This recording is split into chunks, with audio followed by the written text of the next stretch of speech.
just jamming. Guys, you take about 5 or 10 minute break. I'm gonna do this video, okay? Yeah, we were just living our 80s days when we were in a striper cover band, and it's just pulled out the old axe and shredding the axe here a little bit. And I can remember when we had long hair and earrings dangling from our ears and fishnet, clothes and everything. It was pretty awesome. And we were full of pride, and we just really thought we were somebody. But nowadays, we're older, and we're super introvert, as you can tell. I would never, get in front of a camera or anything, or thousands of people like we were. I mean, people were screaming our names and everything. Oh, it was crazy back in those days. But we're super humble nowadays. In fact, you can ask me all you want. I'll tell you how humble I am. In fact, we're going to talk about humility today. And we're going to talk about Jesus and how he was humility. And also how he gave pedicures. That was pretty cool. So we'll talk about that in a minute.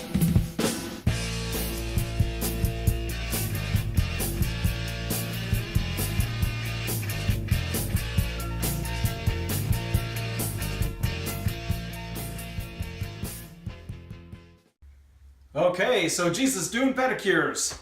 Pretty exciting stuff today. And so I wanted to start out with saying that really appreciate you guys taking a look at these videos. And Bishop Glenn Jones from Canada is now doing videos, so take a look at that as well. Okay, John chapter 13 verses 1 through 17, and we're not going to read all of the scripture. I'm going to leave that up to you, but I'm going to paraphrase each part, and we're going to talk about this. So I should have thought about this when I did the study in Peter, but if you didn't get a chance to watch that, stop this video right now, go back to Peter, the one that I did a couple days ago, and watch that first, because this is going to kind of fall in line, because Peter's a kind of a center of attraction here as well. All right, but the most of it is we're going to talk about foot washing and being a humble servant. Okay, so that's the big one. So in John chapter 13 verse 1, Jesus knows that his time is short. Okay, and in verse 2, Judas is planning on to betray Jesus. Okay, so and it says, and supper being ended, the devil having already put into his heart of Judas Iscariot, Simon's son, to betray him. Okay, so he's already contemplating this in his heart. Okay, in verse 3, the Father has given everything into Jesus' hands. He is the master, he is the Lord. But what he's going to do here is he's going to set an example, and he's going to serve the disciples. And in verse 4, Jesus washes his feet. And he's going to do it in the nude? All right. And we know that in this day and age, the nude, being in the buff, as you'd call it, has been made grotesque, and in the way people have done it. Okay? Thousands of years ago, there was sculptures made, and people were in the nude, and it was considered beautiful. Okay? And so it was also... when you would notice people that were not well clothed, it was normally because they were less society. And when there was somebody that had lots of clothes and adorned with beautiful garments, it means that they were high society. Okay, so we're going to kind of read this. In verses 4, Jesus rose from supper and laid aside his garments, took a towel, and he put it around himself. The scripture says he girded himself. After that, he poured the water into a basin and began to wash the disciples' feet and then wiped them with the towel which he had girded himself.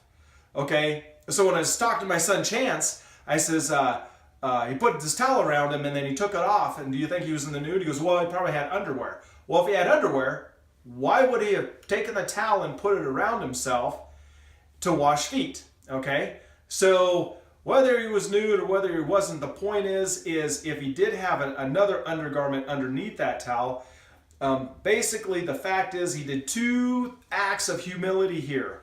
Number one, he washed the disciples' feet. Okay, now if we've if you've studied the scripture at all and studied the culture in those times when you were accepted into somebody's home, you were traveling, or you were the next door neighbor, I don't know, but if you came into somebody else's house and they accepted you, they would have their servant come and sit you down on a chair or a stool or what have you, and they would wash your feet, okay? And if you know anything about, where they lived, there was sand everywhere, and they wore sandals. So the sandals and the dust would get in between, the sand would get in between the sandal and the foot, and would rub it raw and rub it, and get in between the toes and everything. And so it felt pretty darn good to take off the sandal and get your foot washed, okay? And when Jesus was talking to the disciples, and he told them, if a town doesn't accept you, kick off the dust of your own feet and keep on walking. Okay, he wasn't talking in slang. He wasn't, being, a smart aleck. What he was saying is, you're not going to be accepted. Nobody's going to bring you into the house to stay the night to continue to do your ministry.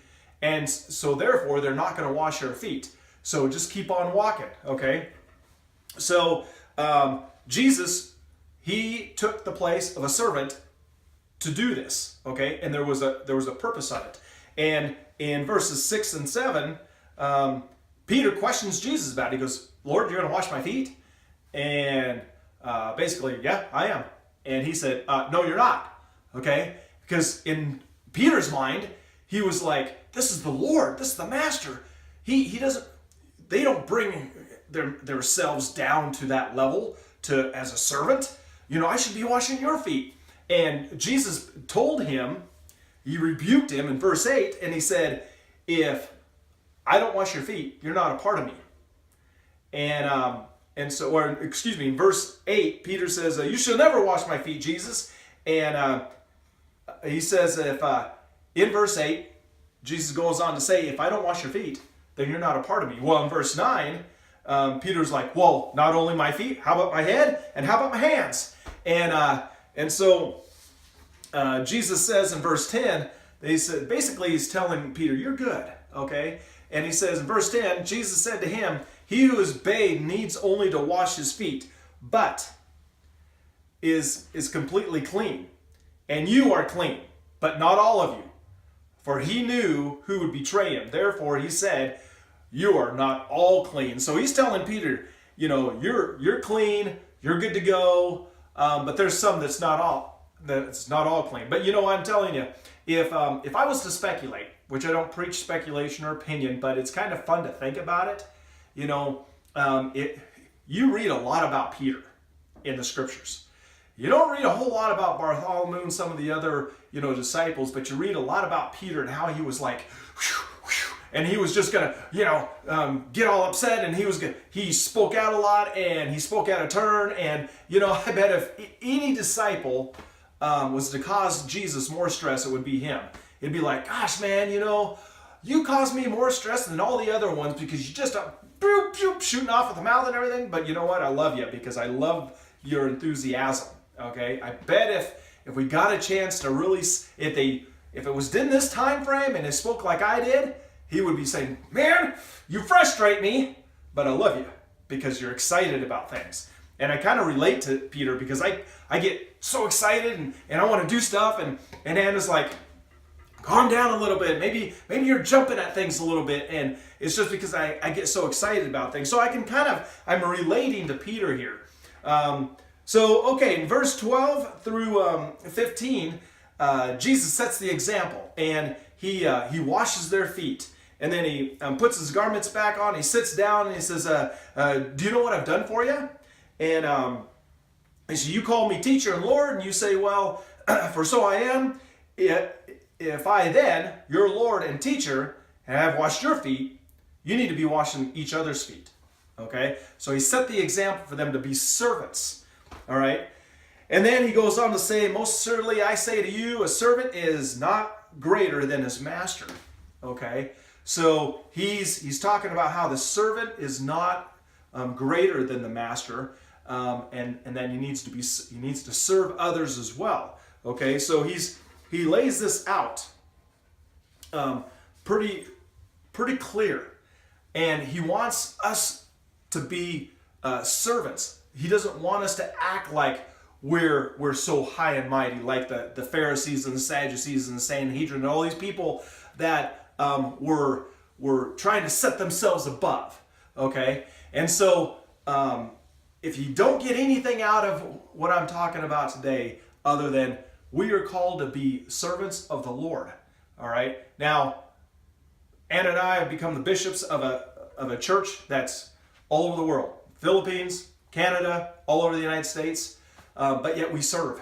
We're servants, and we want to equip the people that are involved in the PEC. But we do these videos to reach more than just PEC. All right, so we do have people that account to us, and but we want to serve, and that's our whole purpose. So we're preaching to ourselves when we watch these videos and we do these videos. And so I want to just let you know that we're super excited that you've subscribed. We have 13 subscribers now. We're excited about that, and we hope more come aboard. And if you do, these videos should automatically come to you. And we just want to encourage you to get out there and serve somebody and be a part. And we love you, and we are excited about you, and we'll see you next time.